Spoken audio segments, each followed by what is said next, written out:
think Ant's gonna hop us into bullish versus bullshit now. One of my favorite segments. Yeah, so we have a super popular one to talk about. Mitch, do you have any thoughts on Dogecoin, bullish or bullshit on that? So I actually rebought some Dogecoin a week or two ago, and long term, I could not really tell you, but what I know is people like even Mark Cuban now, like obviously Elon Musk, Mark Cuban, other celebrities are in it, and I mean it's kind of like a furu kind of getting into something where they can actually run the stock, run a coin quite a bit. So for me, I mean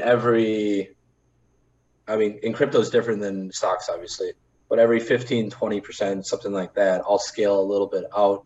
And then on dips, I'll always have a little tiny Dogecoin position just in case something weird happens like last time where Elon goes on SNL or whatever it might be. So overall, I would say I'm bullish on it. The actual coin itself, I don't really have an opinion on. But I mean, I would say overall, I think I'm bullish on it.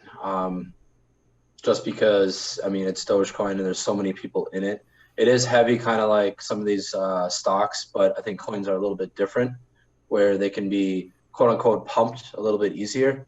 So I think Dogecoin has that going for them. So I do think it might go back to 40, 50 plus cents. I don't know about 75 cents again, but I did buy some at like 19, 20 cents like 2 weeks ago or something like that. And I have already scaled a little bit at like, it was like 27 or 28 cents. I scaled a little bit, but I still have some just in case it continues to go up. It's kind of just like something fun to mess around with and play with. Yeah, I think I 100% agree. I think long term, I couldn't answer more than half a question about Doge. I couldn't answer one. I do not know the first thing about it other than Elon Musk and a lot of celebrities push it. And that's enough for me to think that short term it's probably going to run. Just like any penny stock or any small cap, any even mid cap type of thing, large cap probably too. Elon pushes Tesla like it's nobody's business. So I think those celebrities are all I need to know. I think bullish, short term, long term. I do not have an educated opinion.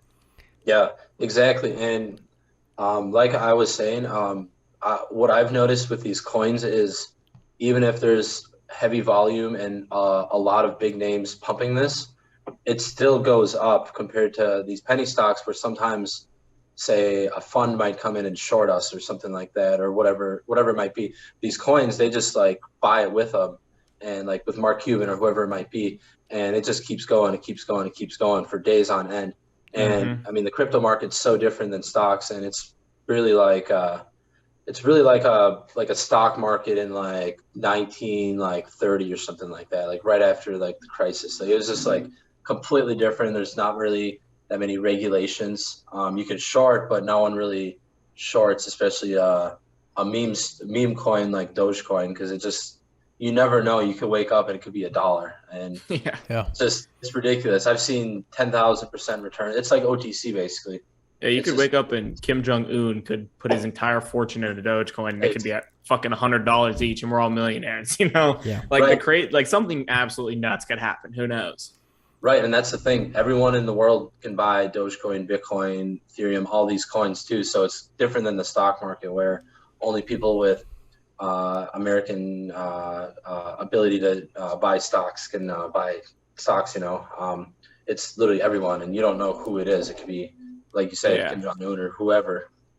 I think part of the appeal to that, something like Doge and like a lot of these other altcoins, is like the price. Like people look at it and like, oh, this is super cheap. I can buy a lot of it. Like especially new people that, oh, they think they're gonna make thousands of like a quick $1,000 or something. They see, oh, this is super cheap. I can buy a shit ton of this, and I think that adds to like the volatility and so many people wanting to trade crypto. But the funny thing about Doge is I actually looked at this chart like a month ago, I think. It had that crazy run to like 75 cents, and then it was just downtrending ever since. But we had on the 22nd of June, we had what I'd like to call a high conviction pivot point where we started an uptrend followed by a consecutive green candle the day before, and if you look at the chart, that was about 16 cents, and then that's where our bounce was that started this latest run to, I think we're at like 35 cents now, but it bounced off that exact level. So call that a boner in my land. True, but yeah, Doge long term, I couldn't, like Teddy and Mitch said, I couldn't tell you what this will be, but we have so many people behind it, and celebrities and Elon Musk and all these people. I think this is something that, yeah, when it's cheap, throw a little bit of money into it if you can afford it, because it always seems to kind of bounce back. But those are my thoughts on Doge. All right, so the second thing I wanted to talk about is CLOV following their earnings report. Mitch, do you have any thoughts on CLOV? Have you traded it at all? Did you see what their ER was? So I don't have a lot of opinion on CLOV, to be honest. It was it's obviously a SPAC or post SPAC, and the chart's pretty decent. I'm looking at it right now, and it's hovering right around that 20 SMA. And it's a very heavily shorted stock. So once it gets closer to $10, it tends to come back down to the $8 mark. So chart wise, and that's what I try to gauge a lot of what I do, not so much the earnings or the fundamentals. Chart wise, it's coming down to the point where I would be like, okay, maybe I'll buy some $10 calls for mid-September or even late August or something like that, and just hold on to those and swing those. And once it pops again, if it does pop again over $9, then I would take profits and just do something like that. But other than that, I don't have it long term. I'm just kind of gauging based on the chart, and I don't really know a whole lot about the numbers. I know a lot of people are very bullish on it long term. Yeah. So I'm assuming it's probably a pretty decent one. But again, these SPAC ones, you never really know for sure after the merger happens what is really going to happen. We've seen them all over the place. So the company itself, I'm not 100% sure, but the stock is definitely one that you could scalp. And it could be, it could also be one. It could be the next AMC or GameStop too, because it's heavily shorted. So we could have another huge run with these meme stocks. So if that's the case, it could go $20-$30 again or something like that. Yeah, I know. For me, go ahead, Ant. Just to throw something out there, I know their revenue was up 140-150%. So I think that's pretty much the reason for that boost we saw. But yeah, I think for me, I have mixed feelings on CLOV. I really love CLOV as in the numbers, and I really liked it this week. And I traded, I think I had an average somewhere in the high $7, and I swung it all the way to $9, I think. But in this market, I took profit right then and there. But the numbers were really, really good. They're indicating, I think, somewhere around 1.5 billion in revenue this year, which puts them at a 2.0 market cap to revenue ratio, which I think is pretty low. I think they ought to be $10 probably minimum. I think that would probably put them at still undervalued fundamentally, but also the market we're in, and also the fact that it's a SPAC, and a lot of old time investors have negative opinions on SPAC, and the fact that so much retail is in it makes me think $10 could be a good place for it to sit. And it might not move much well from there. But then also we saw AMC and GameStop, which like Mitch said, some crazy shit happened there with retail pushing it. So we could see it, but I think $10 is probably where we sit. I think that's probably fair. It might take the August market might not be the time for it to go to that $10. We could see it happen after September. But for me, right now, it's bullish. Long term, I'm bullish as well because those numbers are fantastic. So I'm going full bullish on it, but I don't think it's bullish to the point that everyone thinks it is. I don't know if we're going to see the the $15 that everyone thinks it belongs at. And I don't know if we'll see the 20 close after that, unless it squeezes, which, I mean, you can't really predict a squeeze. You can say a stock has a chance of a squeeze or a higher chance of a squeeze, but it's impossible to predict it.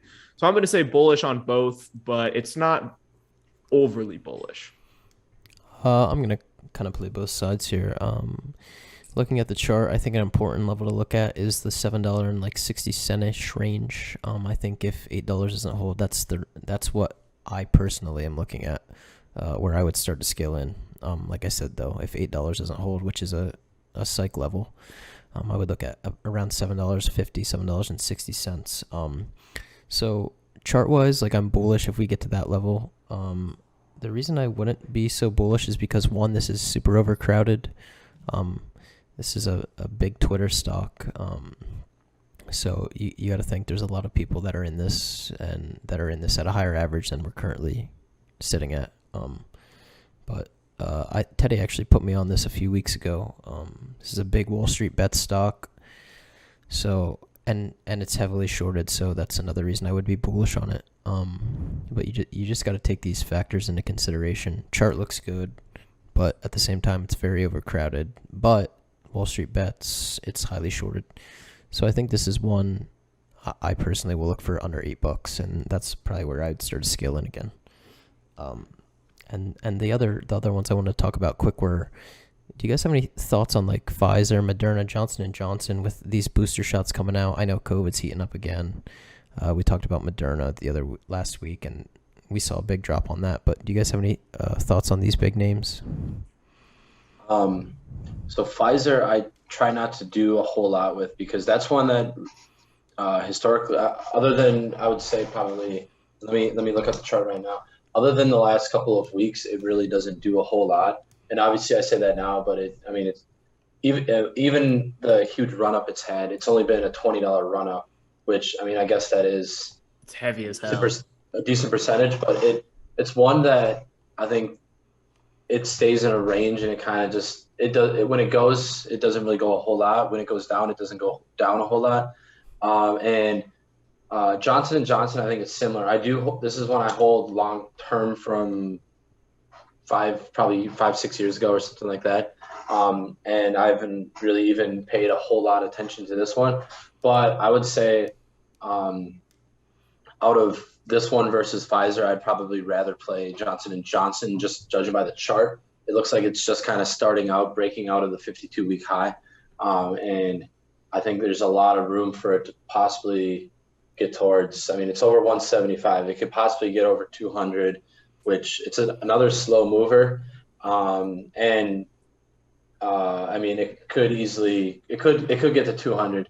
And that's all compared to Moderna, which, I mean, Moderna's been ridiculous the last, I mean, basically since its IPO a couple years ago. It was under $100 at this point last year. It was, I mean, like 60 or 70 bucks, something like that. And it hit $500. So that's one that I will play and I will scalp. I don't hold it long term, but I'll play it and I'll scalp it. And I think that's kind of the theme with a lot of these vaccine plays. It's hard to, I guess, play them and hold on to them, because a lot of them, they'll pop, they'll have some sort of run up, and then they'll just like have a huge drop. And with Moderna, it's been going up and it keeps going up. And I mean, it's at a crazy level right now. So I don't know if it's going to go a whole lot higher than what it's at right now. But I mean, I would not be surprised if it does continue. It's like a Tesla too, it just keeps going. People keep buying the dip on that one. So it could do anything. And that one and that's kind of why I just keep scalping or day trading that one, because I don't want to have the risk of having something up however much percent it is since last year. I'll scalp it, and that's about it. Yeah. For me, Moderna, I think I'll say bullshit on. I think it's a great trading vehicle. I mean, I've been scalping and shorting it over and over and over. It's perfect. Just like Mitch is saying, perfect scalper, perfect trading vehicle. but I don't think it belongs up here. I said that last week too. I said we see 450 and it consolidates, and then we see 400, and then that happened. So 1-0 here. I'm going for 2-0. I think we see it hit like 420 again, and then I think we go right back beneath 400, and I think we downtrend a little bit longer to that, maybe to 370, maybe 350. I don't know, somewhere in that range. But I think we see a pop and then a drop again because it moves so much, just like you were saying. Pfizer, I am bullish for the short term, the next 2 weeks, just because Pfizer takes so damn long to make any decisions on what way to move. Dude, that stock I played for like what time? When was that? Back when COVID hit, I played it for like 3 weeks and it moved. Like, I think I got like the highest percentage I could get was like plus 2% out of the entire thing. And it just stayed in the same zone over and over and over, like midway through, like probably like 6 months after COVID hit. But anyway, Pfizer, I think it has momentum right now. I think the momentum carries over. We see $50, maybe $52, maybe $55. But then I think it's gonna, long term, I think it returns downwards to where it belongs in the low 40s.